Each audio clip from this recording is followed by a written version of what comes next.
2106 for the first hearing for the Reitz Union Fiscal Year 2026-2027 budget proposal. Please be aware that this meeting will be audio and visually recorded. Now, may all members of the committee please state your name for the record.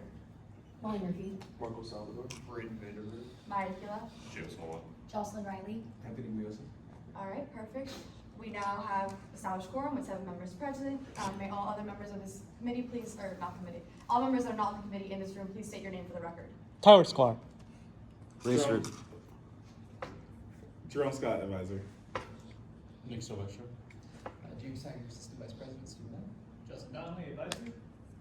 Nancy Crystal Green, Student Life. Michelle Marina, staff. Dwayne Isaacs, Reitz Union.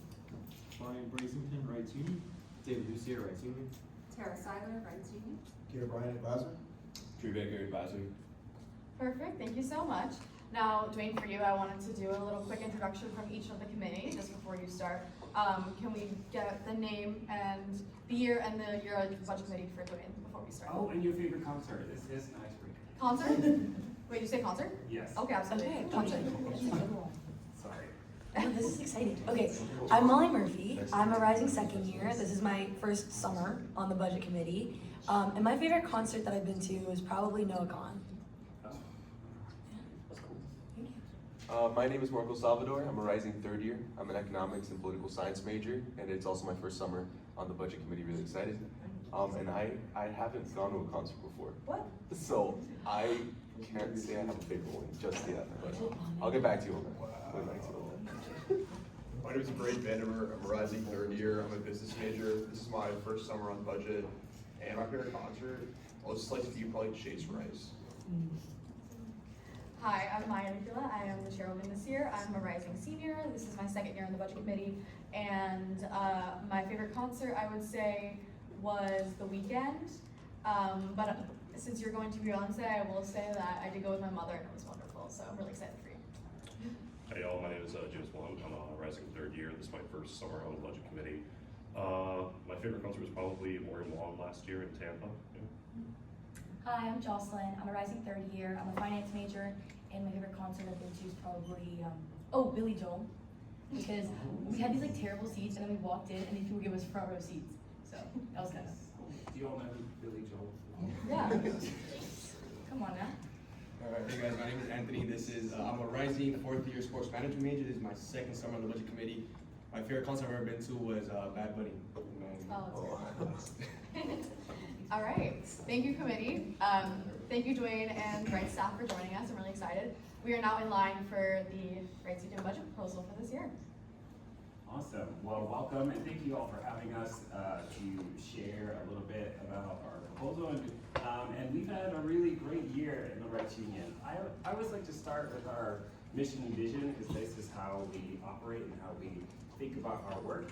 I also will let you all know that we have a strategic plan that we're super proud of. We thought now would not be a good time to dive through that, but we do have goals and objectives that we have formulated over the last year and a half, and we're making good progress on that. But here, the center of what I want you all to know is that we are the living room. We think of ourselves as the living room, heart of campus, and we serve the entire campus community of the Gator Nation. So, want to go over a quick general overview. Some of this we talked about in our tour, but this is just a brief reminder. And a couple of things that I want to highlight. So what I really want to highlight from this is in 2016, this building was renovated. So the original building opened in 1967, as you all know, but in 2016 we had a major expansion and renovation. That will be 10 years next year. So this budget cycle, which is really, really great. We get to celebrate 10 years of outstanding work that your predecessors have done, but with that comes a lot of things to consider when we're talking about building management, facility management. So, want to highlight that.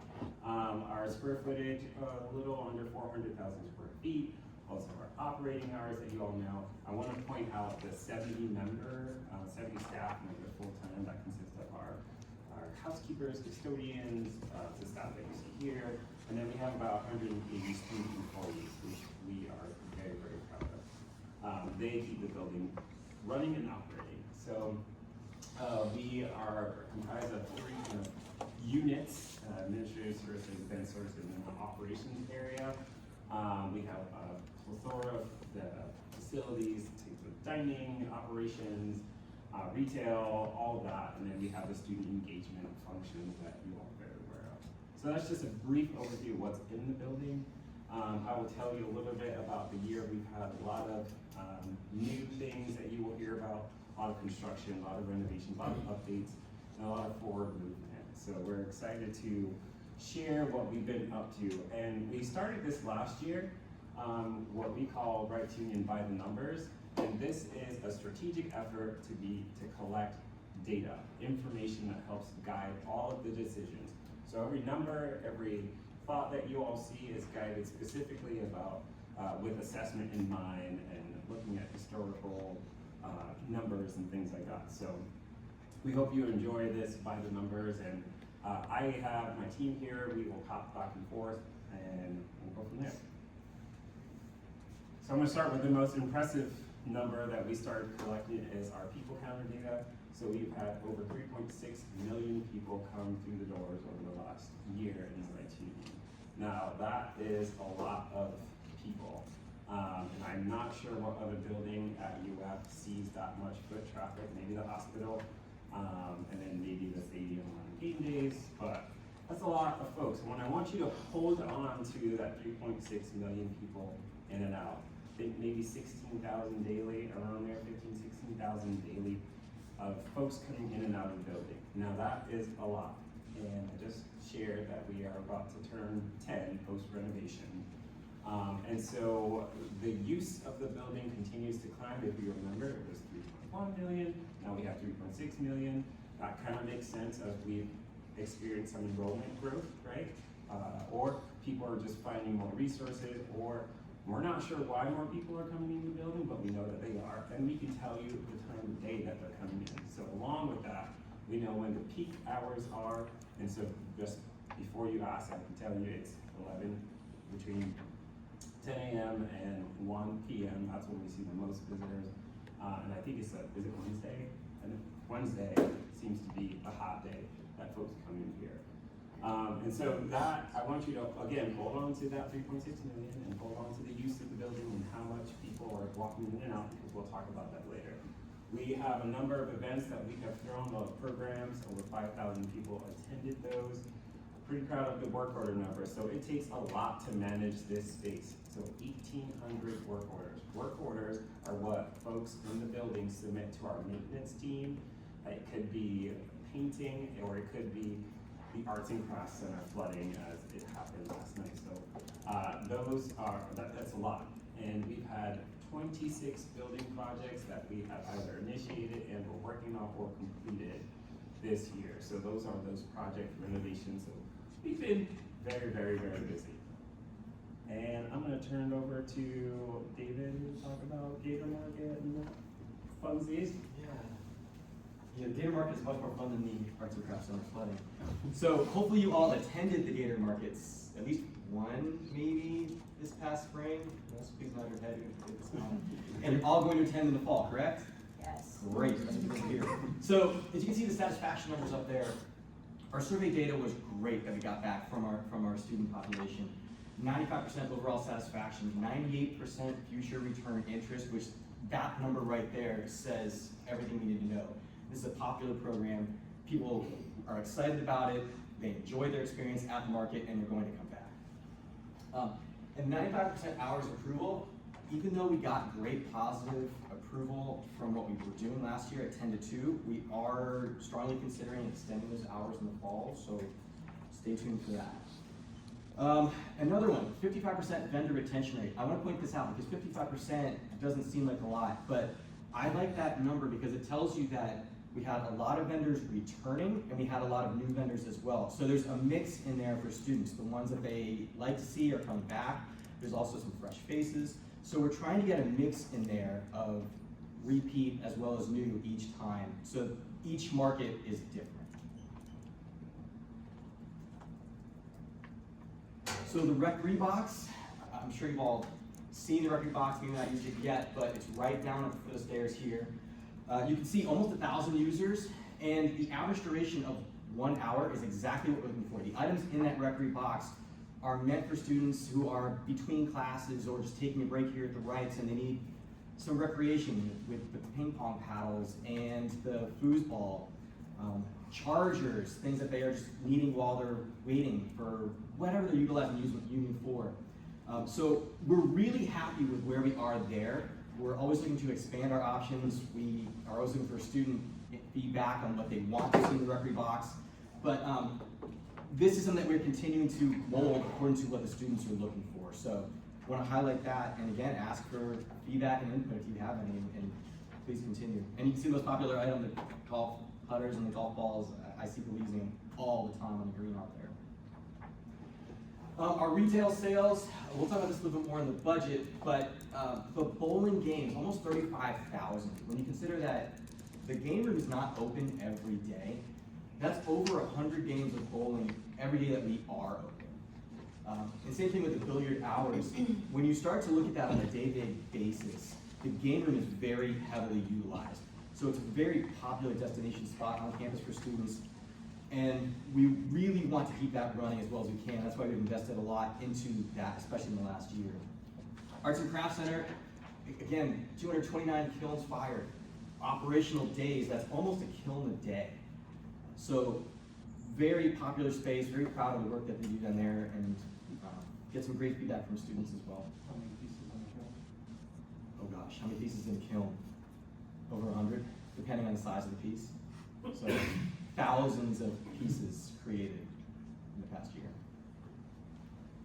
I want to go back to the Gator Market because that was the inaugural, this was the inaugural year that it was launched. And you all may not know this, but we had to do a heavy lift because the University of Florida wasn't really keen on having commercial activity. But I'm gonna get, she will be very angry at me, but I'm gonna shout Nancy Crystal Green out because the only reason we were able to get Gator Market is just her advocacy with the folks who needed to help me get the ability to do that. And now it's turned into a staple program that people love. And what I love the most is that there are student-owned businesses out there. So it's not about revenue generation, it is, but it's also engagement, it's also career design, which aligns with our strategic plan and the Division of Student Life strategic plan.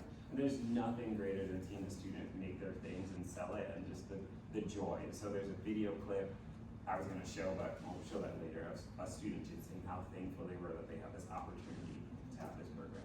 Now, does it generate lots of revenues? Don't think that we're rolling in the dough because of Gator Market, but it's very much a new initiative and very exciting one that we think will continue to take off. I think we are going to get into Yes. All right, so now to talk some numbers about the hotel and the event spaces that we have. So the hotel, as you know, is located on 5th and 6th floor of the Union, and so these numbers are really reflecting through the end of April. So it doesn't include May and June, but for the hotel revenue-wise, we're sitting just under $800,000. This is a little lower than what we had for the same time frame last year. We had a couple of impacts this past fiscal year that kind of affected those. Some storms, some weather-related things on campus where we had some closures due to storms. We had a cold weather day, winter day type thing that closed things down. So some of those things really affect the numbers. Also, the later start to spring classes now is kind of affecting some of those things. There's not as much demand in those first few days or week of January, now that classes are starting a little bit later. In terms of number of hotel rooms sold, again, through the end of April, we were sitting at right around 6,000. I do anticipate that number being closer to almost 8,000 by the time, I run all the calculations through the end of June. A huge driver of that is preview, because a lot of the families are staying here with us. We have quite a number of days in the summer months during the week when we sit at near 100% occupancy of the hotel because of preview and the folks staying here. That occupancy rate is right around 60% with these numbers. It'll jump up just a couple of percentage points, and that's a pretty typical number for us to sit at, is kind of in that low 60% occupancy rate overall for the entire year. And the average daily rate was $130 a night. So that's just kind of taking all of the different room types, all the different stays that we had, and this is what the average was per night for a stay at the hotel. In terms of the event spaces, we were sitting at just a little over $350,000 in revenue. We usually sit somewhere around 400 total. So again, I do expect that number when we add in the additional 2 months for this year, that number will get higher. And again, preview here, we've got them in and out for the entire summer. So these numbers, reservation numbers will go up too. So it's sitting at just under 14,000 now. That will be somewhere between 15,000 and 16,000. And the breakdown is really somewhere around 10,000 of those activities are actually here at the Union. And then the remainder, that 4,000 to 5,000, sometimes closer to 6,000, is actually all of the external spaces that we reserve. So tabling out at Turlington, Plaza of the Americas, Newell Hall, the banner spaces. So all of those make up quite a large quantity of the number of reservations that Event Services sees. The breakdown in usage, the percentages that are up here, again, will fluctuate a little bit. Right now, with these numbers, it was sitting at about 81% of student organization usage. That'll drop just slightly, and the student life one will go up just slightly, again, because of preview. So typically, our student organization usage sits in that high 70, right around 80% usage. And then the student life one will typically sit right around 13 to 14% usage, and then we really won't see much fluctuation in the university departments or non-university or Reitz Union usage, even with adding in those additional numbers. I've been here for 20 years now. These numbers have pretty much sat the same. Our number of reservations has risen over the years as we become more efficient with how we book spaces and turn spaces and all those things and try to make the most use of all of the spaces we have. The percentages of use have always stayed pretty static. It is really important to us to make sure we're maintaining that, student organization access first and foremost, and that has always rung true in those numbers in my time here. And then, so moving on from the numbers, and I must have hit that cord. Come back, perfect. 2 steps to the left. So here are some points of pride. So some of you may have been attending our Light the Reitz night. And so we did install this LED lighting on the exterior face of the facility. We're still working through programming and kind of learning how all of that system works. But beginning in the fall, we will certainly start to see those lights on a more regular basis. It gives us opportunity to kind of celebrate things around campus or recognize different victories or just kind of create a little more community and Gator spirit and make the place look really beautiful in the evenings for sure. Hopefully some of you have been able to see that. Some additional points of pride that were specifically in the areas that I oversee. We transitioned a process in the hotel at the beginning of this year, so in January. We have a process called a night audit that has to take place every single night with the hotel. And it was very much a paperwork process in the past, and it really is kind of going through the financial transactions that have happened that day in the hotel and reporting them back to the business office so that they can kind of do some internal auditing and make sure everything is up to par the way that it needs to be with the finances. And so all of that was paper in the past, and so we had to print a copy of every single reservation. We had a minimum of 6 reports, daily reports that had to be printed, and those reports were sometimes 3 to 4 pages each. And so I really wanted to try to find a way that we could transition that to a paperless process and cut down on all of that cost for printing, and then just make a more efficient process overall. So we did launch that in January. That has been really, really successful with both the hotel team and with the business office team. So we're very proud of making that shift for us. And then Event Services held an open house this year. This was the first one. We've done a few variations of some different events that Event Services has kind of owned and programmed. This one was a little new for us, so this was an open house where we invited all of our partners within our union operation to set up a table inside the Grand Ballroom and highlight and showcase all of the things that they do and the services that they offer. We also had partners from Chartwell's there, showcasing some of their food options. And so we did have, representation from 11 different areas of campus that came through at some point during that day to learn more about us. It gave us an opportunity to connect with some of the existing users, but also showcase some of the things that we can do. The Arts and Crafts Center brought up their portable pottery wheels and did some demonstrations, and we had some arts and crafts activities. We were showcasing different AV that maybe people haven't seen in the events that they've done, just so they know some of the offerings and services that we have available. So hopefully we'll be able to continue doing that and expand that program a little bit, again, to really showcase what this event services space has to offer, and bring in some new clientele, or just share a little bit more about what we do. So, all right. Next up. Yeah, that's neat. I'll do some honorable mentions and points of pride. We worked with our board of managers to bring alcohol back into the Army Brew, so we're very excited. And we won't put that on presentation, but very much excited about that. You know, previous budget proposal time, we had a lot of graduate student interest about what do we do for them. And so we kept that in mind, one of those things that we do. And then we had a couple of grad nights, if you will, and the game room that went off pretty well. We also initiated some projects that have been like very much in the making for a number of years, Delivering Pond being one of them. So actually starting that project and having an end date in vision in the future, very close, September 25th, you all.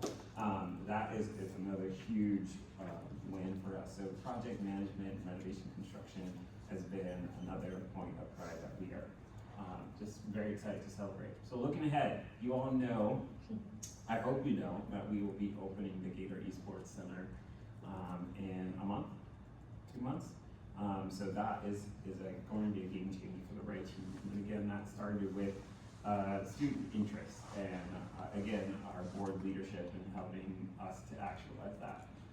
The next one is something that I'm very, very excited about, and probably will be the highest priority for the Reitz Union, is safety.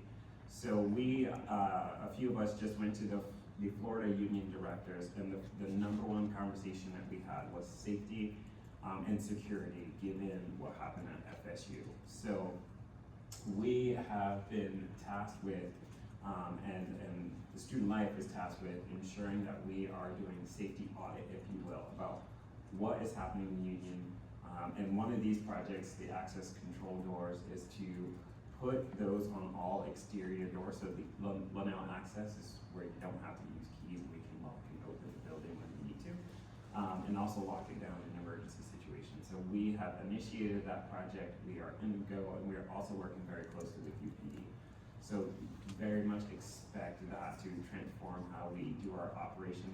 In addition, we have also created what we are calling our Risk Management Safety Committee, and we will be spending a lot of time immersed in that work. We have always done that with our emergency management operations, but we're now taking a more deeper dive into what that looks like, and with our campus partners, specifically universities and physical security.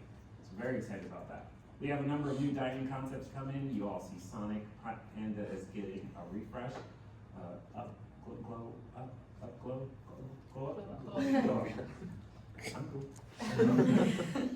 So Panda Express will have a glow up soon. We talked about Liberty Pond, and then the Light Up the Reitz program, again, is going to be one of those engagement programs that's kind of campus-wide and very visible.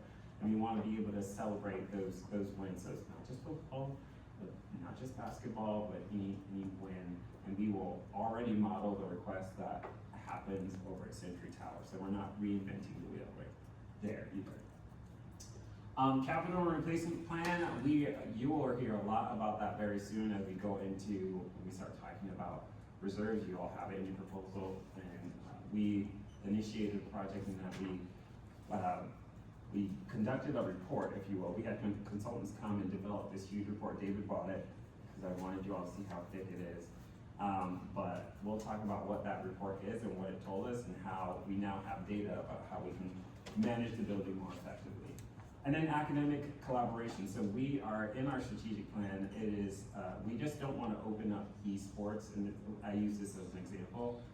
We want to partner with our academic units to figure out how students can learn about career design and career exploration using esports. Maybe they want to stream. Maybe they want to do develop the PC building. Maybe they want to do marketing, or maybe they want to get into the gaming and development industry. And so we're being very strategic with that.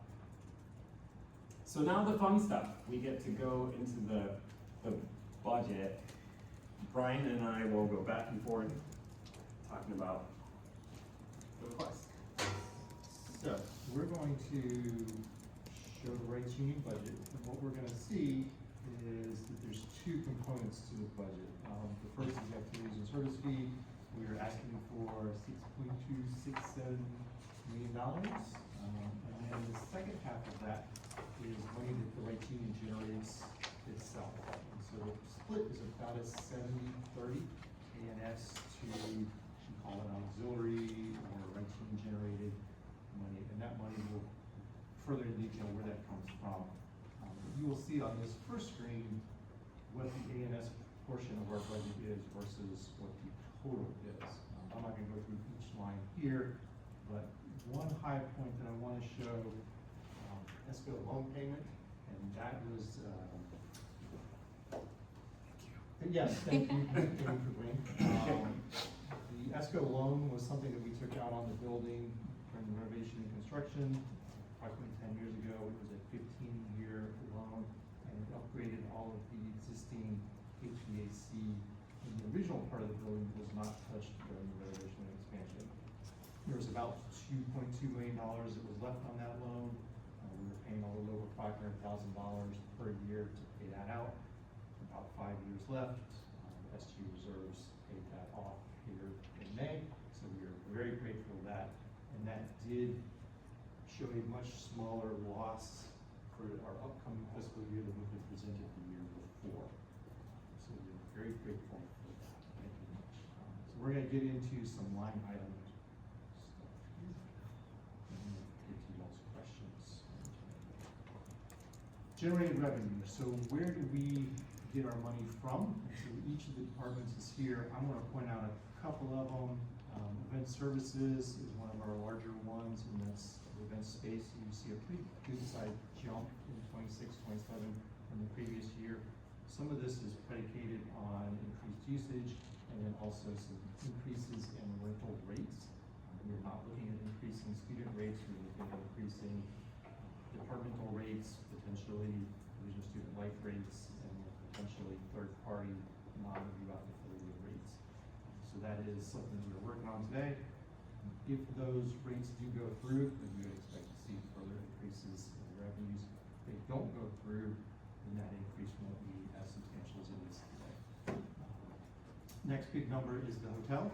We're looking at $1.2 million. Again, that is a combination of higher occupancy and then also some rate increases to keep with demand in Gainesville. And so that is a flexible and fluid rate. If we are seeing that occupancy doesn't pick up and the market won't support those rates, then we will come back down and that number will have to be adjusted. So, game room, $255,000 to $260,000. It's going to be pretty consistent with what we're doing today. We don't have any intention on increasing rates at this point in time in that space. I'm gonna jump in real quick. I forget which one of you had the question, but I just want to remind you all, this is a good time to do that, but we do not get any education in general E&G funding, any state dollars. So we are completely self-funded, if you will. We get the money from you all, and then we have to raise the rest on our own through our auxiliaries. So I don't remember who had that question, but just wanted to, this is how it all breaks down. Unless James has something. You get some P&M money, don't you? P&M, yes. We do get some P&M. We get $350,000.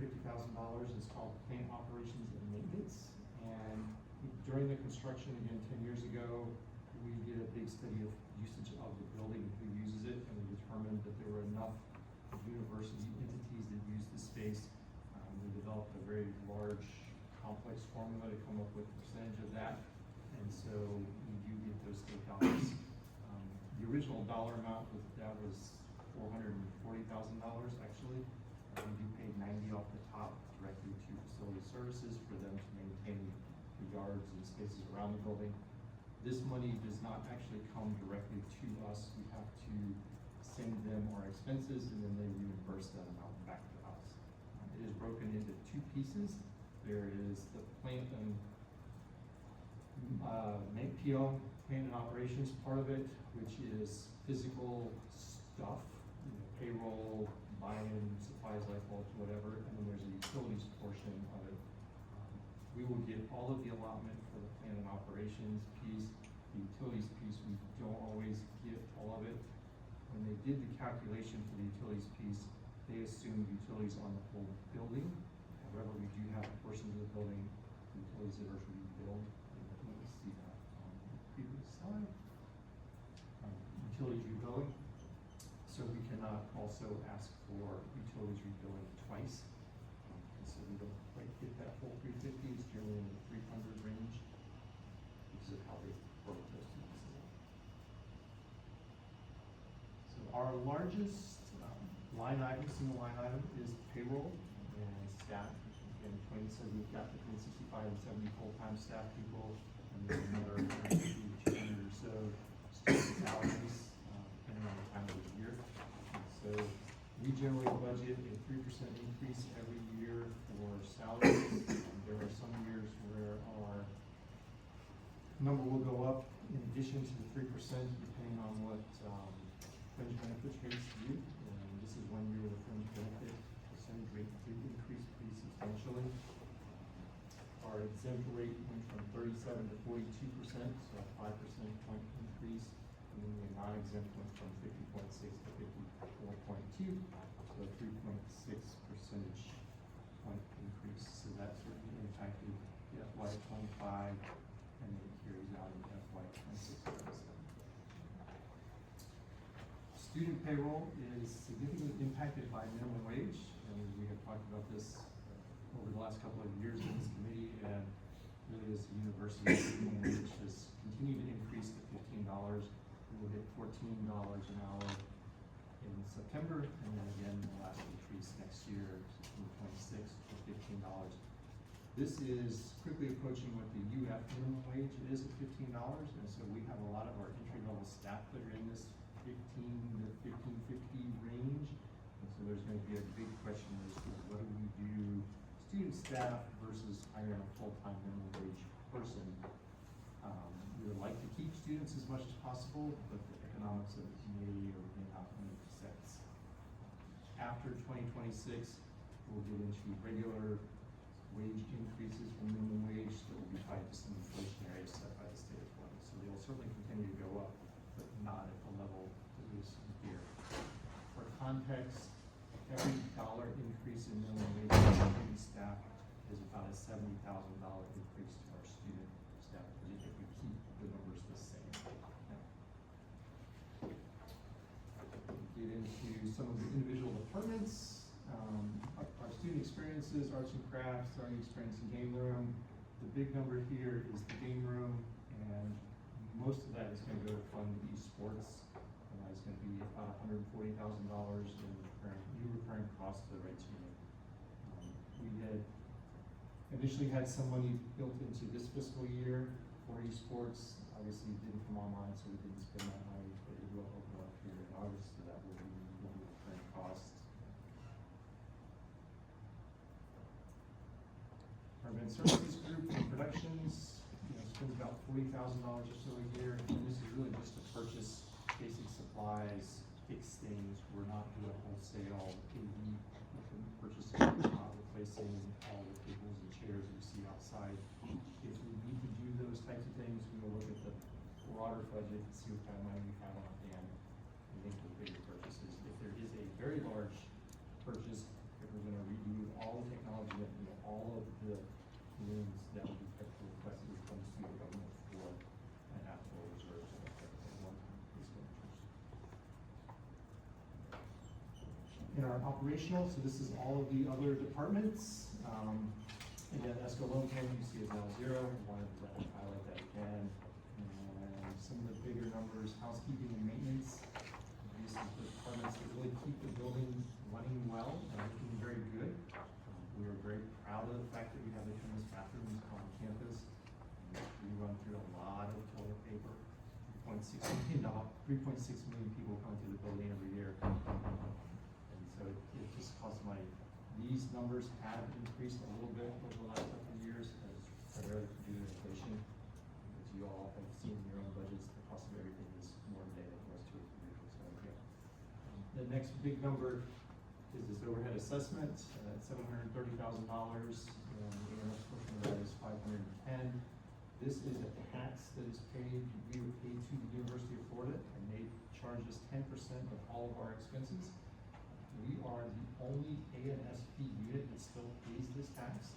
All the other ANSP units were exempt from this 2 years ago. The university did a study, they had a consultant come in, they did a study of all university spending, and they deemed the Reitz Union a super user of university services. However, we have not been given the definition as to what a super user means, and we can't identify how we were given that designation. Because of that, though, they decided that we needed to still continue to pay this tax. Again, 10% of our budget goes directly back to the University of Florida for services. So this is an area that we will continue to highlight, and we'll continue to softly ask for student government support and asking for relief from the university, and to keep that as something in mind. And if that 700,000, or even if the 500,000 portion of that went away, that would give a lot of room in our budget to do other things.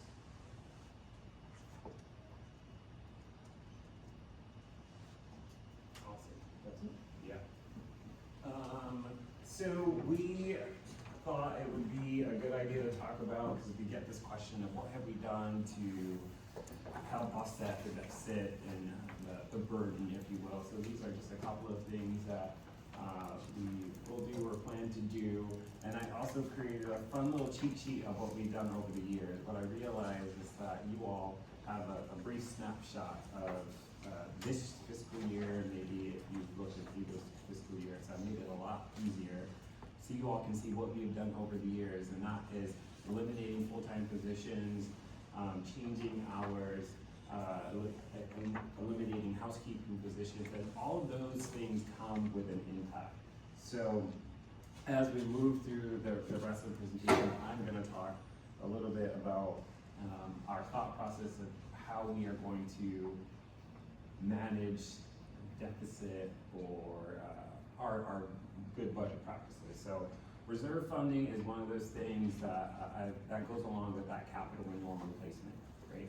So we have been doing, we have been funding reserve, but we haven't been sharing it with you all in this space. And so this is the first year we're actually doing that. And what you see up here is just some notes and thoughts about how and why. And so that big condition, building condition analysis report, we had a consultant come in and tell us what do we need to look forward to in terms of renewal and replacement for the entire building, right? And so we were able to get the actual number if for some reason the Reitz Union were to blow up or whatever reason, we had to start from scratch, we have that number. If that's not gonna happen. But we now also have each year what we need to replace and when we need to replace it and how much that will cost. And so from that, we've started to build our own internal reserve sheets of we're going to put this away because we're going to replace this chiller, if you will. If you all recall from the tour, we're going to share what a chiller is. This is our HVAC system. So if that goes down, we will now have a plan, hopefully, to replace it so it doesn't ever go down, or we have a means to fix it if it does very quickly. So we also use best practice. So you'll see APA, that's the Facilities Management Professional Association, this Association of Physical Plants, something or another, and the KUBO for the hotel. So we pulled from those best practices to figure out what the percentage was that we're going to allocate from our budget to these reserves.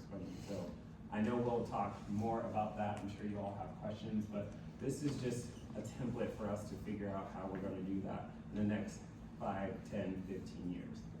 It's very important.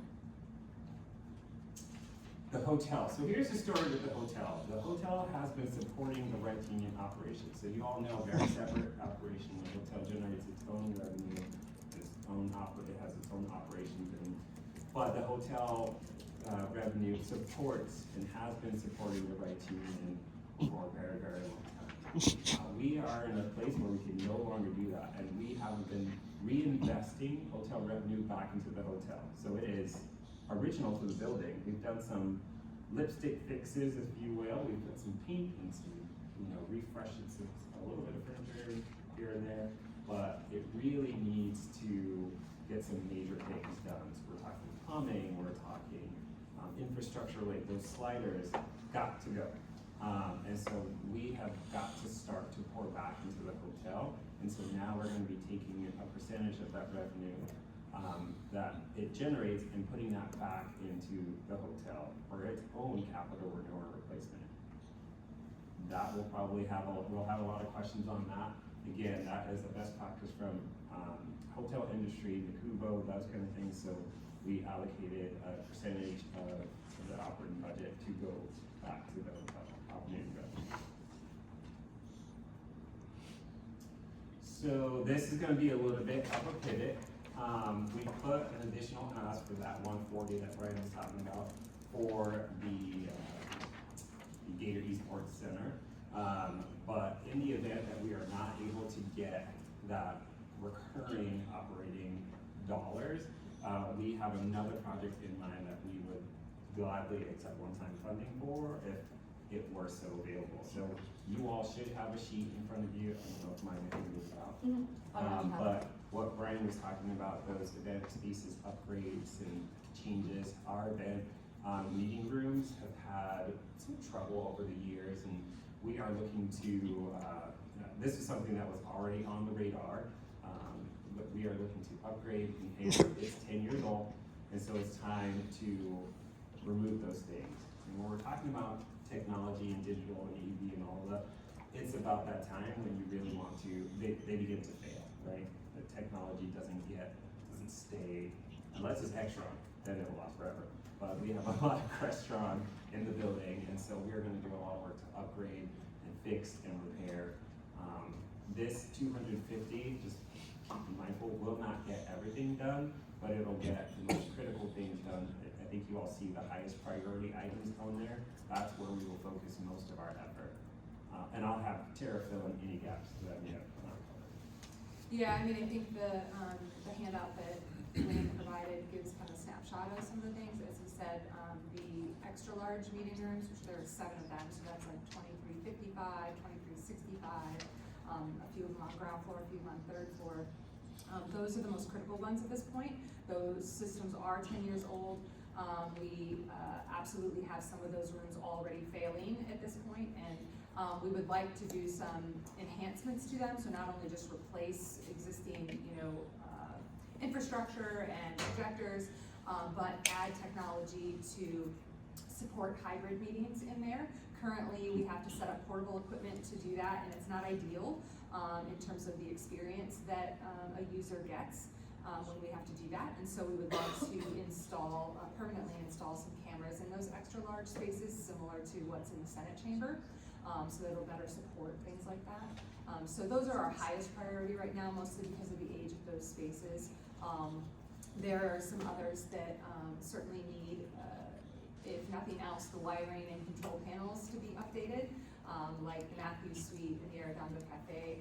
Those were not touched during the renovation expansion, so we have repurposed some older projectors in those, and so they're doing okay, but the wiring and the control systems in those spaces are the real issue. Those are about 15 years old, and so they are well beyond the need for repair. So, we have many things that need it, but as Dwayne said, if we were to receive a one-time allotment for that, we would make the best use of the money that we can and try to hit as many of those projects as we're able to. Yeah, And that really kind of highlights our thinking behind the reserve funding and how we're choosing to really map out what needs to be fixed when. So there is best practice on that, and there's a plan, and having that pot of that support, that funding, whatever, is key and critical when we really need to fix something right on the spot. So case in point, the AD goes down often enough. And we really want to be quick, nimble, and addressing those issues. And that's just one example of all of the building issues that we can be quick and nimble in addressing. Just today, this evening, last night, we had the Arts and Crafts Center flood, which was unexpected, and we're gonna figure out why that was, and we will address it, and I'm sure it will come with a dollar amount that I will not be happy about. But we have to fix it because, as you all saw, folks are coming to the Arts and Crafts Center more and more and more. As hopefully enrollment is in a stable place and it won't grow anymore. Yeah, that's it. But as enrollment has increased over the last 2 years, so we're that 3.6 million, they are coming. They are coming here and they are using the building. Another big thing for y'all to note is that we have a housing master plan, and the first residence hall that will go up and be completed in 2028 is right down the street. And so I'm very mindful of that, and that we'll have a lot more students, a lot closer. I don't know how many beds, 2,000, something like that. Lots of beds, and they'll have access to the Reitz Union right down the road. And so we anticipate just by that being there that we'll have an increase of students just wanting to hang out and do whatever it is that they do in school. All right, our last slide, I promise. So we help to support Newell Hall and youth support. This is something that the student government through Vice President allocates to. So we have about 50 employees over there, and that's who we manage in the operation of that. We don't manage any of the facility or anything. That's all covered by E&G funding, I believe. But we do manage the students that run that facility. So, and this is just a quick breakdown of all the things that we do, but not in our budget request at all. Just want to let you all know. That is it.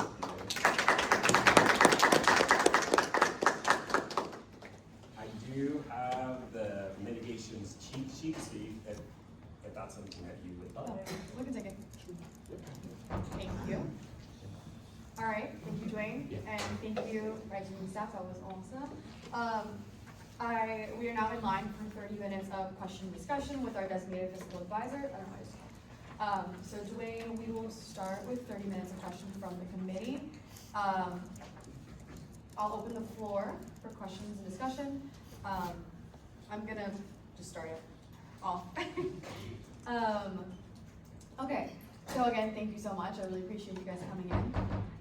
One question I had, in light of past student government reserve funding that helped pay off the ESCO loan, what's your future vision for student government and like the Reitz collaboration? Also, on improvement projects, but also the allocation of these funds. I just want to touch on that a little bit more, and also hear from allow the committee to hear as well. So I had a couple of questions in there. I think I'm answering. What's my vision for the Reitz Union collaboration with SG? Yeah, I think one of the things is continuing to keep up with student expectations and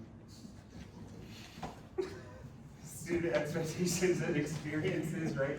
So making sure that we have the services and resources in the building that students want. And the esports center is a great example. What is the next thing that students want? Is it more study space? Is it more dining options? And so we completed a satisfaction survey where we started to get a bit of that data. We'll continue to do that. I think for me, my vision is to keep the building feeling and looking like it does today. And so Nancy knows that I am always looking years and years ahead, which is why, they hear from me, like, we have to be thinking about what 5-10 years will look like. And so Brian and I continue to do this. It's exercise that we do, and we have, well, Nancy has asked us to do it. Look 10 years out and what the budget looks like, and so that we can anticipate what we're gonna come to student government for, what we're gonna ask for, and we do we have a lot of those conversations in our board of managers meetings as well. So really ensuring that the building stays in a beautiful, that we continue to have the cleanest bathrooms, that we continue to serve the campus community, but also elevating how we do what we do. So is it generating more sales through when the ballroom is not vacant? How can we generate more revenue from new programs like esports, or how can we generate revenue from open houses, those kind of things. So trying to stay on the cutting edge, if you will. I have one follow-up, sorry. Actually, this is like two parts, but how will so the $250,000 reserved for major maintenance, that balance, how will the new $250,000 balance immediate operational needs with future infrastructure investments? So that's $250,000 request that I just gave you all? Yes. The event space? Yes. Yeah, so that will, Or not the supplemental. This was for the major maintenance. oh, yes. Yeah, so we have been doing that all along. Again, remember, we have been pouring into maintenance and reservations and not reservations, renovations and things like that. So this is just showing you all what we have been doing. It's a transparent way of letting you all know we have to take care of the building, and this is what it's gonna take to invest. And so it's a plan that you all have not seen, or we haven't really put in place. And so it's a way for you all to know this is what we need to do in order to maintain the building 10 years from now. So this, it's a very, do you have it? Yes. I'll pass it around so you all can see the kind of questions and things that go into that. So even the carpet squares that you're sitting on, they need to be replaced. And so this helps us to know when that is, and for us to plan on when to do that. And so for the hotel, it's the exact same thing, right? The hotel is well past its due. And so we need to figure out how we're going to do that with what we have. And so it's a way to really kickstart and show you all that we need to make that investment. I imagine in the next coming years that we, and I say UF, are going to really look at our AMS funding in a very significant way. I say that not because of what we have going on here, because USF just cut their operating hours. They've reduced their student union hours in a significant way and made their student newspaper. We're not far from that here at UF either. And so these are the kind of conversations that we need to have about how are we gonna sustain what we do, how are we gonna sustain the building, and so we have to have a plan in place. And Nancy has been telling me since day one that we need to put this plan, and I've been telling her, yes, I agree, I want this plan. Thank you. Yeah. And then my last thing is not really a question, more of a note, but in regards to your supplemental ask, the $140,000 that you're asking for esports, since it is a one-time fee, we can't really allocate in perpetuity over multiple years.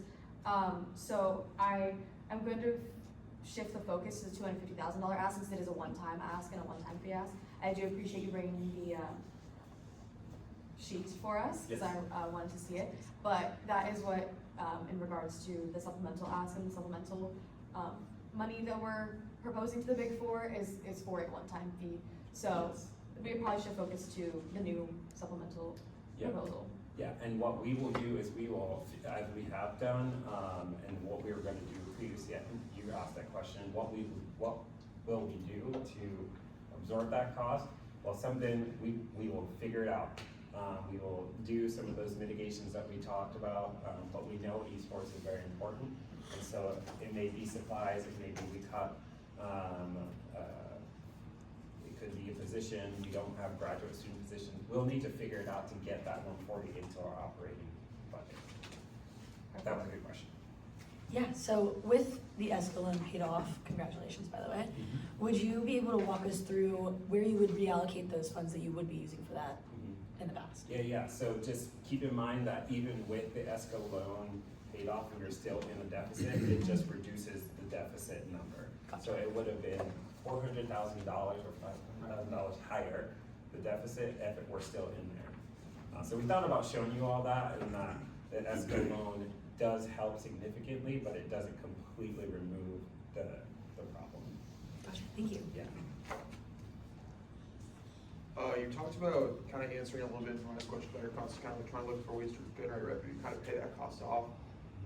For esports wise, I know like some schools will host like tournaments and events and sometimes leading to like sponsorship and stuff like that. So like how much revenue do you guys think that you guys can really generate from esports? Because I think you mentioned that non-U students can like pay to be able to play, so I was just wondering like your thoughts behind that. Yeah, and I'm gonna answer another question that you didn't ask, but it's very important because we're talking about it in our strategic plan. Yes, so with esports if you go over to California, they've been doing it for a number of years, and so we've been talking to UC Irvine, those folks who've been doing it. There is money to be earned, mostly for students who play, but there are sponsors and donors. Logitech is a good example. They do the peripherals. They will sometimes give you lump sums to use their equipment, so we can do stuff like that. We can have tournaments where we can charge folks to come and play and host those, so those are good revenue sources. The other question that you didn't ask is that the Reitz Union hasn't been really like our partners have a plan on fundraising and donor opportunities. But with the opening of esports, we recognize that that is going to be a huge call to people who want to give gifts, large gifts, we hope. And so not only do we want to explore that with esports, we want to explore it with the entire building. Right now, the Grand Ballroom is not named. Somebody, I'm sure, would love to put their name on that for $2 million. James. Definitely. But so that is another effort to ease the burden off the student government. We need to be thinking in that space is how can we be like the rest of our student life partners? How can we position ourselves to attain gifts and or sponsors like that? Because that only helps you all your hard work. And it's the best practice that a lot of older, we're talking the Yales and the Harvards, they do that. If you walk into their student union, I'm very confident you will see lots of names and lots of old people on the walls that have donated, and that's what we want to explore as well. Yeah, so just kind of going back to my earlier question, I appreciate the transparency with the projected deficit. There were some clear choices related to priorities to fund with the additional $500,000. So can you talk a little bit more about what those were? So the priorities to fund going back to the budget? Yes. Oh, will you go back to that, Brian? So you're talking about operational budget. What are we funding with the 500 that we got from the ESCO loan? Yes. Oh yeah, that's the entire budget. So it all support. Yeah. If you go back to all of the expense items. Just a very big budget. The biggest line item is the staffing. So if we get to, I'm gonna answer your question in a different way. If we get to a time where we really are like, oh my gosh, we have to figure this out. Your question, I think that you're asking is what will we look to first to get to cut down? Staffing is always the one that I try to protect because we have such great staff and we do a lot. But if we have to go there, then we have to go there. That's administrative staff, housekeeping is one. Here's a good scenario. We can completely get rid of our third shift operation. So these are the folks that work from 11 to 7 a.m. in the morning. That is something that we will consider doing if we get to that space. But the $500,000 just goes to operating the building. So it's everywhere and anywhere in that budget. Another thing that we can do is reduce hours of the building. So because we close the building, then we don't have to have staff here. We can use those savings to help cut down the deficit. Does that? Yeah, totally. That's a really good question. Thank you. Thank you again for the presentation. I think it's really informative. I just want to, along those lines, kind of similar to Molly's question. I know in the packet it says that the expenses for Reitz Union is totaling about $10.7 million, which leaves a shortfall of about $956,000. And you guys also address, a way to address that shortfall, or different ways to address a shortfall. So, of the proposed mitigation strategies, which are either reducing supplies for maintenance, the reducing supplies for student experiences, or limiting positions, do you guys have a ranking process in mind that you'll use to determine the reductions to implement? Vacancy savings. Yeah, and that's why I did that sheet. I got this question last year about what do you choose to eliminate? And it's really just depending on what is happening that year, right? If we know that we need X, Y, and Z supplies, or we have something coming up where we need to fix the plumbing because we just had a plumbing study, or we need to go from PVC to cast iron, then we would choose to save money there and then cut elsewhere. One of the things that we did, and I'll be transparent and that I got flack for it, is that we cut graduate assistant positions, and that was not well received from previous budgets. So, so we put one back, but those are the things that we will cut, and it just ebbs and flows, right? It could be we decided we're not gonna do any more programming, or we're gonna, it's hard to shut down the lights, so we wouldn't do that, but those are the things we do, but it shifts, and depending on what is happening in each year, we do that. Yeah. Thank you.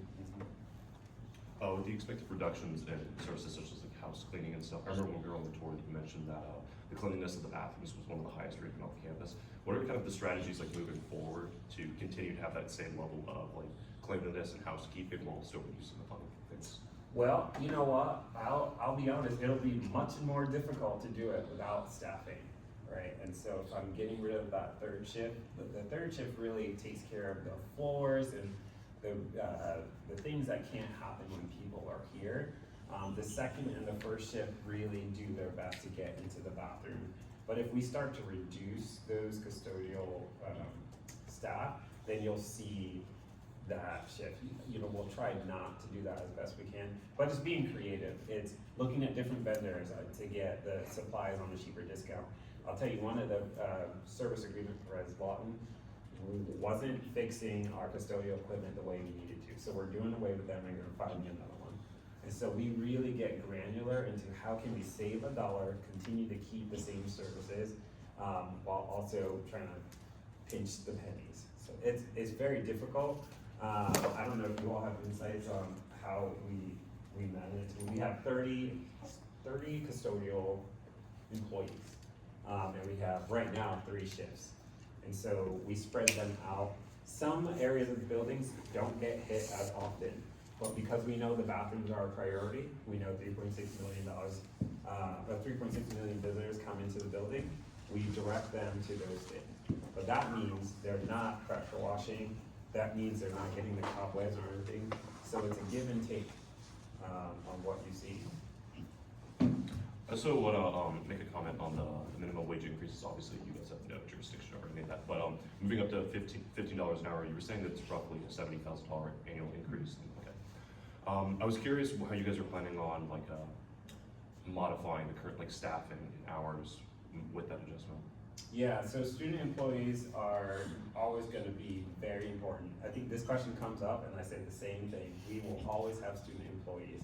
At some point, when we reach that $15 an hour, the question will become, do we hire a full-time 40-hour-a-week person, or do we stick with student employees? I'm going to speak for myself and my team that we are going to always prioritize student employment. Yes, it would be much easier and much more efficient maybe to hire that 40-hour-a-week person. They can do more, but then we're really not leaning into our mission and vision, which is being the heart of campus, and on-campus student employment is important. That comes with costs, right? That comes with challenges. We may not be able to have as many student employees. We may not be able to do as much as we currently do with them, but that's something that we are always going to prioritize. Thank you. Yep. Hey, so thank you so much, by the way. I really like how you leaned in and were very passionate about maintaining the quality of the facilities. As someone who is a tour guide for the university and introduces a lot of guests, which some of us are as well, I think it's important that we're making a great first impression. So I really like that you talked about that. Pivoting just a little bit to the $250,000 event space upgrades, I think it's really great that we're trying to stay on the cutting edge of technology with our event spaces. Like being in Senate, of course, we see how our technology kind of really helps our meetings and our procedures run. I just had a little bit of kind of questions about how, even though these facilities are old, is replacing them kind of our top priority? Like how often is the control system in the Arredondo Cafe, for example, used? I understand that my lived experience might not be that of everybody's, so would love to hear more about it, but are these really like facilities that are used often enough to need urgent replacement? Yes, that is a great question. Then I'm going to have Tara answer, but easy question for me to answer. One of the biggest revenue generators is our event services area, and so we have 14,000 events in this. 14,000 events? 11,000. Yeah, about 10 in this space. 10 in this space. Yeah. And so investing in our meeting rooms, whether it's AV, whether it's the look, whether it's paint, is going to be key and critical for me to continue to generate more revenue. And those are those things that folks expect when they come into the meeting room. So these aren't always flashy things, and we just need them to work. We need the projector to work, we need the mics to work, we need the AV to work, because folks want that to be their experience when they come to the event. And if it doesn't work, and they don't enjoy their experience, they won't come back. So that $250,000 will make me close to $400,000 if we continue to invest in them. So Absolutely. Yeah. Just a follow-up, does every room need to have those components? Like maybe are some, because I come to the meeting and there'll be like a dance practice. They might not need a perfect visual system, maybe just an audio system for a dance practice. Could you guys maybe move to a model, and this is pure curiosity, to have some of the rooms be just a little bit more technologically advanced? So reserve this room if you're looking for this type of meeting, if you're looking for maybe just kind of to break dance, maybe this type of room. Yeah. Yeah, I'll take that one if Yep. you don't mind. So that's exactly what we do already, right? So, for example, on that sheet that you have, the spaces that we would be looking to put the cameras in are only our largest spaces, because those are the most difficult to put portable systems in to support those hybrid meetings. So our other smaller spaces, we would continue to support those with the portable camera systems, because that, again, every space doesn't need everything. Kind of going back to your Arredondo question, so, during the spring and fall semesters, that space is used for the daily lunch buffet, but in the evenings and on the weekends, and then during the summer months, we can rent that space out. And so we do have, especially in fall and spring, I would say that space is used probably at least half of the week, if not more. And so, I think at a minimum, people expect to have projection in a space, right? And they don't want to have, it can be very challenging to have to work around a portable unit that's sitting on the floor. So at a minimum, they expect this. And then we kind of take it from there of, okay, is this space large enough that we really need to have some microphones in it, because it's so big that if somebody's sitting at the back of the room, they're not really going to be able to hear that person. So we really do a tiered approach in all of our spaces of this space, how is it going to be used, what size is it, what is it really going to need to support the kind of activities that are happening in there. So hopefully that kind of gets to some of that. So yeah, every space is uniquely looked at. And we work with the academic technology unit on campus that does all the classroom installations and everything as well. So they come in with their level of expertise to help us design and create something that will work for all of the various users that we have here too. So we also have to remember, while a student organization meeting might only need this, if we've got a multi-day high-level conference coming in, they might need more than that. So where can we find kind of a midpoint? We aren't always going to meet everybody's needs in what we have, and we have resources in the community to be able to supplement that. But where can we kind of find that middle ground where we can meet the most need, but also what does that space and size space need? Yeah. And that's a very thoughtful question. It just reminded me of something that we're doing on the opposite. So the auditorium, big fancy projector system, I'm gonna rip it out. We don't need to spend any more money in that. It was like this thousands of dollars called first run projector in the space. And it was intended for us to run movies that were just released. And I don't even want to know, like they shared the cost with me and I'm like, oh my gosh. But at the moment I get a chance when it's probably close, I'm gonna rip it out and just put something even more cost efficient and more cost friendly, because we do not need that. To your point, how can we start to reduce some of those things and think about it that way, and not trying to put the newfangled fancy things, and just put the base, what we need in. Oh gosh, whoever. I'm curious as to why you give an exact dollar amount for, like for example, the large meeting room. I can see the justification for that, but moving forward down when you have an estimated $60,000, like admittedly, I'm not an expert in any of these areas. I mean, maybe some of you guys are.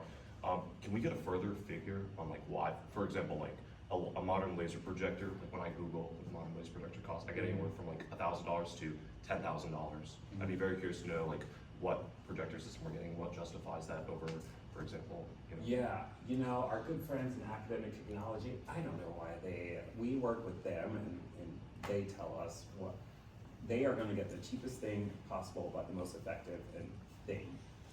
So that is a good question. I can't tell you what those things are. Those are just estimates. I can tell you if we are able to do everything that we're able to do, we will return that $60,000. We are not about, again, spending things that we don't need. We just need to get the base minimum. So if, I don't have those costs with me right now because this is a little bit of a pivot, but I can dive into that with them. They will give you a very long quote that says this. We don't go and say, we're gonna go buy this. We go to them and we say, this is the need. And then they recommend what we get. They also get like pricing that is not, like we're not going to Best Buy or Walmart and buying those things. They get pricing that's different. And so we will go to them. But if that $60,000 gives you pause and you wanna change that, totally fine. We will work within whatever you all want to allocate to us. Can I add to that as well? So I'll say the extra large rooms, that has a dollar amount already because we've already gotten a quote. The other ones, we have not worked with them yet and finalized all of the detail on what we would want in this space, so they haven't been able to give us an actual dollar amount quote for it. So, you know, the extra large rooms, you know, those are, again, the type of projector that you put in the space is very much driven by the size of the space, the types of lenses that are on that particular projector in order to project the distance that it needs to on the screen. These rooms would also have microphone systems in them, so 4 microphones in there that are wireless microphones and have a lot of capability of either having a handheld or a lapel microphone. You've got a control system on the wall, a control panel that has to be programmed, all the wiring in the walls to do that as well, and then a lot of different devices that connect it back to the network and all of the processing and all the audio processing that needs to happen. So there's quite a lot of components to it. It's not simply just let me put a projector up in the air. There's quite a lot of infrastructure that goes into all of those installations. And then you've got the cameras, which there's 2 cameras.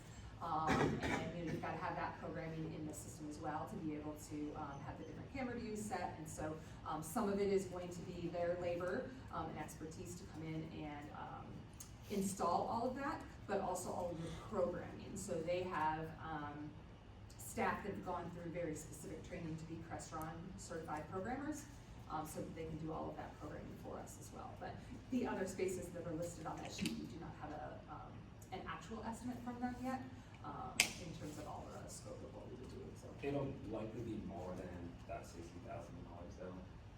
Confident when they start to dive into it, but we'll figure that out. How much like more additional revenue do you guys think that the 250,000 will generate opposed to like what we have currently? Or if we were just to do like 100,000, 150,000, if you could like kind of walk us through like In the amount that we're at. Yeah, like just how much more money do you think you can generate given that we are like giving the 250,000 with all the upgrades and everything? Oh, so you're talking about the supplemental? Yeah. Yeah. Oh, okay, yeah. That's one of the data points that we've been collecting. We know now, or we can know, when the ballroom sits empty. So the most money that we'll get for a meeting room will be the ballroom, all 3 sections, from non-university folks. That's really hard to do with 70% of the student organizations occupying space or student life. But we do have some space where we can ask, get folks to use the space or get folks to do house rentals for the game room. I don't know that I can give you a number, but I can definitely put together, this is how many times we have the ability to sell the space, which is where we need to be right now. How can we bring people in when the ballroom sits empty to generate revenue? We also have a huge challenge in that we haven't increased our rates in 4 years. And so me, along with other SEC union directors and Florida union directors, are all talking about how we can increase the event services rates and move through our policies. So that $250 investment in the meeting rooms that's just one small piece of the picture. We have to look at the whole entire gamut when we're talking about revenue generation and how we can find spaces to generate more revenue. So that's the Arts and Crafts Center. Right now, the game room and Arts and Crafts Center, I think they open at 12. So can we sell it to birthday parties beforehand, or university departments have their meeting? That's one way to look at it. Or on the weekend when it's slow and not a lot of students or students are using it, can we bring in the birthday parties and things like that? So, not sure if I can give you a number, but those would be the strategies that we could use. The enhancements help to get people to come back and make sure that they have a good experience. Same as the restrooms. People will walk across the campus just to come use the restrooms. Well, we want that for the meeting rooms. And so keeping the AV upgrades up to snuff is how people will continue to come back. I'm following up another question about the 250,000, mostly focusing on the high priority extra large meeting rooms. Walk me through with the numbers why we need to do all 7 of these rooms this year and why all 7 of them need the exact technology.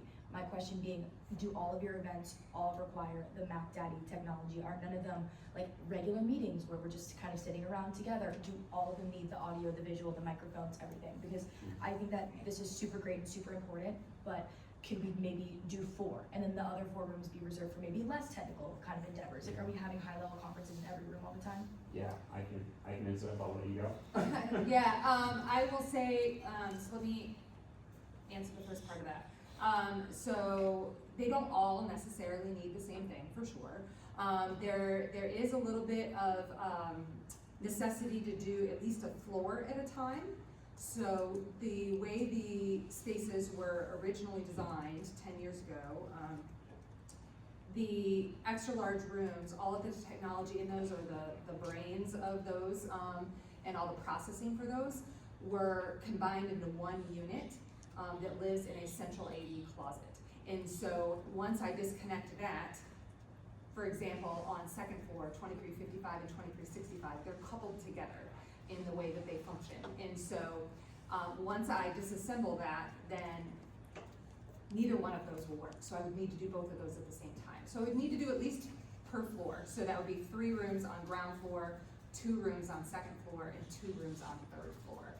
So we certainly had some conversations about, do we pick a floor and do one at a time? Right now, we have a very high need on second floor because the projector in 2365 has died, and we are needing to support that with a portable projector that happened a couple of weeks ago. And until we upgrade that system, we will need to continue to do that. And that limits the types of events that we can hold in that space, or the capacities that we can have in that space get reduced because we have to set something on the floor now. Third floor is also another one that really needs to be done. One of the projectors up there has been showing significant signs of kind of ready to go any day now. It's been showing those signs for a few months. So, you know, at a minimum, I would say third floor and second floor really need to be done, but we would need to do all of those rooms. We could potentially hold off on ground. We've also had some conversation and questions in the past about, you know, does every room need all of those things? It can be a bit challenging if you've only got certain rooms, especially when they're all like similar in size and scope, that only have certain things, because as we know, sometimes in an event planning world, your needs evolve. So you might have reserved one particular room a year ago for this conference that you have coming up, and then now your needs have changed a little bit, and now you need all that extra technology, and that room's no longer available because we're in such high demand. So having spaces of equal size and similarity, like all of those extra large rooms, having them all have the same technology in them is really beneficial. So that then any buddy that has reserved that room has access to that, and then we have that ability to do that. Thank you, Brian. Yes. We have 30 seconds. Okay. Now what? Okay. Thank you so much for answering our clarifying questions. I really appreciate that from Dwayne and everyone that's answered the questions. Tara, David, thank you guys so much. And Ryan, I'm sorry, I don't know why I said you didn't say your name. Okay, so seeing that concludes our discussion period. Again, thank you so much. Please give a round of applause to we are now in line for 3 rounds of Con Pro debate. With a 1 ending round of con, and it'll be 3 minutes each. So Dwayne, you're welcome to take a seat. Thank you so much. I'm gonna put my timer on.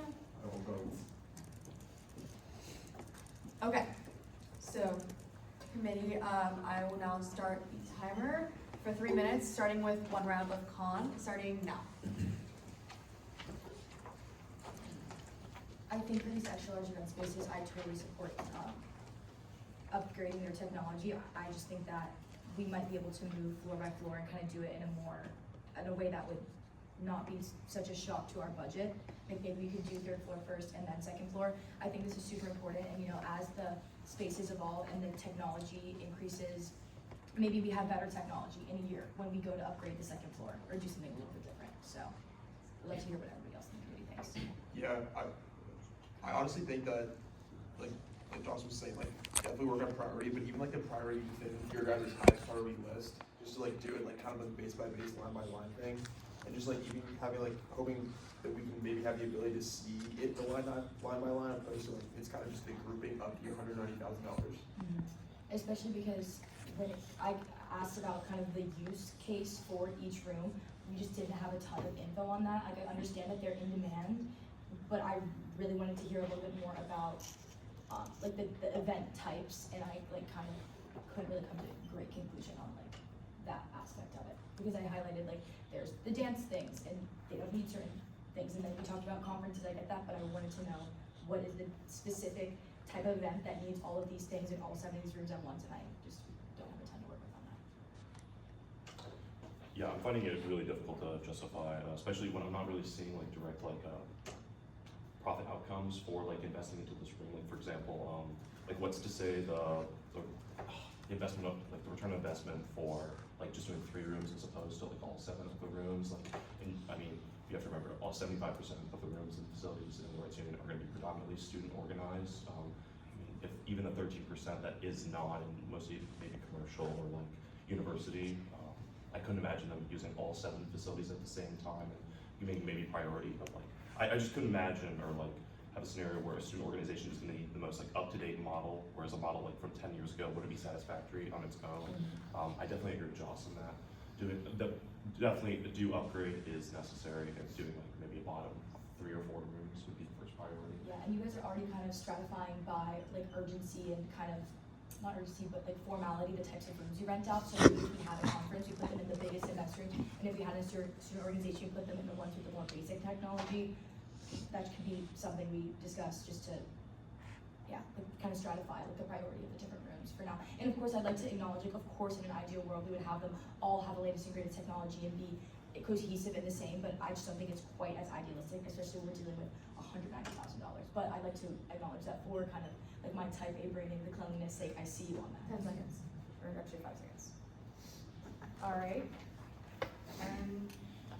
All right. We are now in line for 3 minutes of pro. I'm gonna set the timer. I'll open the floor and go ahead. No? Anyone would like to take the floor? I'll start. I really appreciated your presentation. Something that really stood out to me during your presentation that I know, Dwayne, that you've been really like forward about is the button of the safety and security, especially after what happened at FSU. I feel like that is a very large priority at this campus, and I'm very happy that you guys are making it a priority as well. As soon as like you guys brought up that point, I saw all of the heads nod in this committee. I really appreciate that. That's something that I do think that funding would be perfect for, and that is something that is perfectly allocated, especially in your budget.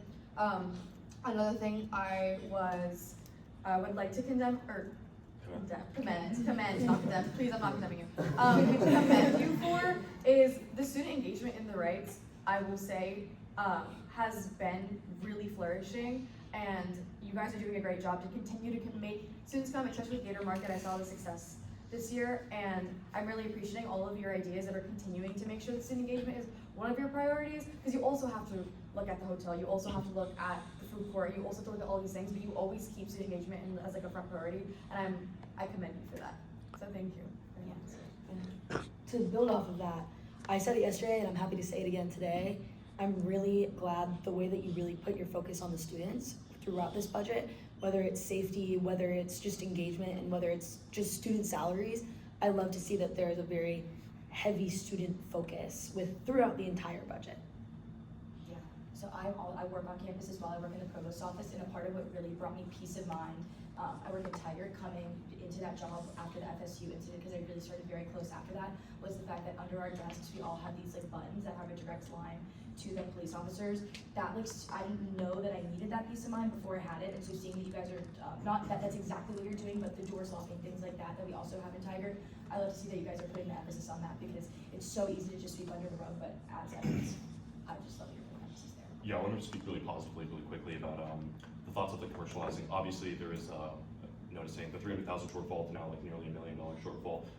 I really do like the future investment of, for example, services like the hotel and being able to like optimize that, because I know right now it's like what, I think it's $125 is the average what you guys are charging a night. I know nationally, I Googled it midway through, it was about 150 to 200 a night, so we are below national average. I definitely think there was something to consider with that, and I mean, I'm really glad that we're offsetting a lot of the student costs with that. I also see a lot of potential with services like these meeting rooms to be able to like advertise them to companies in Gainesville, and then, for example, like the esports room, I see a big opportunity here because the esports is massive. So like hosting like a tournament, like esports tournament where you have like all the facilities and like amenities for them, I think there's a huge profit opportunity here, and then we can even offset more A&S fees moving forward. So I really do love to see that student priority is the thing. It also makes me really happy that you're prioritizing student staffing as well. All right, that is 3 minutes. All right, that was great timing. We are now in line for 3 minutes of another round of con. And I'm gonna set the timer as we start now. Floor is open. Okay, I'll go. So with the one-time refunding request, I think the 250K is a little hefty. I'm all for giving the 190K for all 7 of the XL rooms, since that is the highest priority. And then I would like to get a quote on that, on those other 4 rooms, instead of just saying an estimated 60K, getting a quote on that and seeing how that plays out once we see that quote, and then maybe funding that in the future, or maybe next budget cycle. But I will be totally in favor for the 190 for all 7 rooms, which is a high priority. Yeah, I would also say that I'm definitely in favor of the 190K for the highest priority rooms, but I would also kind of like line by line of seeing all the expenses regardless. Although I am in favor of the 190, I would still just kind of like to see like how it's being distributed and stuff like that. Yeah, I think postponing that the proposition for the 60K, because historically, I think we can all agree that it's most likely going to be a lot higher than 60,000, or could even potentially be lower. But I think postponing that and then moving with 90,000, as long as you guys are good with that, I think it's probably the best way to go. All right, do we hear any other cons? All right, do I hear a motion? I move to yield the rest of the time for this debate in con period by unanimous consent. There's been a motion to yield the rest of the time of this con period by unanimous consent. Any objection? Hearing none, that motion passes. All right, we are now in line for another round of con. I'm starting the timer now. Or pro.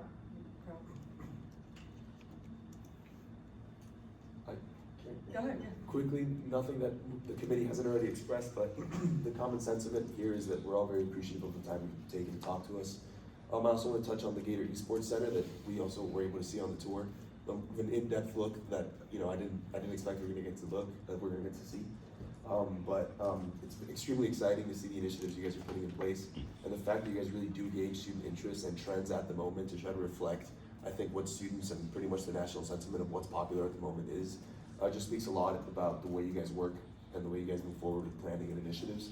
I have a lot of friends that are really looking forward to that, so I'm kind of speaking on behalf of them, and those friends are my roommates. They can't wait, so they're all gamers, and they're actually through the roof about that. So I didn't give them too many details, but I want to applaud your efforts to really reflect the needs and the wants of the student body. So thank you. Do we have any other pros from the committee? All right, hearing none, do I have a motion? I move to yield the rest of the time for pro by unanimous consent. I have a motion to yield the rest of the time for this pro debate period by unanimous consent. Is there any objections? Hearing none, that motion passes. All right, we are in now line for one more round of con. Do we wish to yield the last round, or yield the time for the last round of con? Or do you wish to proceed? No. Do you have a motion? I move to yield the last round of con debate. There's a motion to yield the last round of pro con and con debate, or con and pro con debate by unanimous consent. Are there any objections? Hearing none? All right, that motion passes. Okay.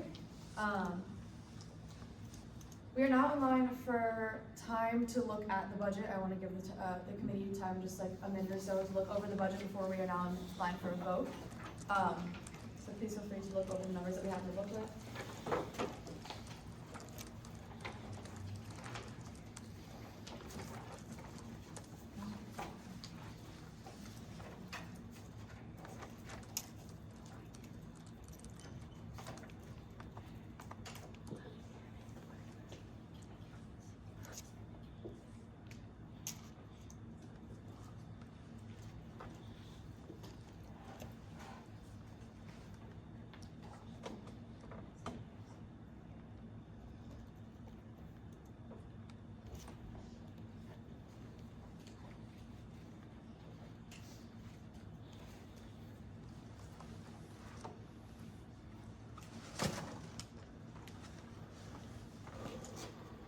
So, if the committee has looked over the budget process, Dwayne, you also, before we are in line for what you have, the opportunity to have 4 minutes of final privilege if you'd like. If not, you can yield your time.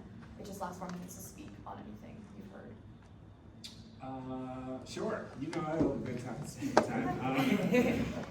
All right, we are now in line for final privilege. We have 4 minutes of final privilege. Starting now.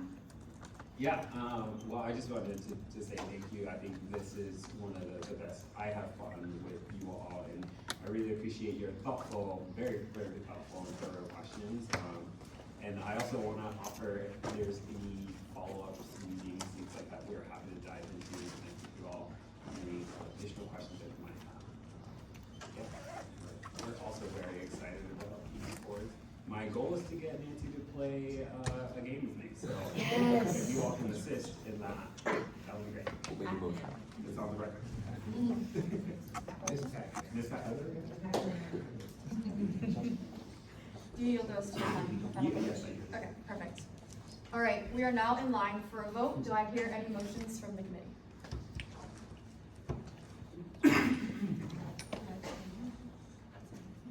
I move to amend the Reitz Union supplemental line from the previously requested $140,000 to now be $190,000 for the event space AV upgrade by unanimous consent.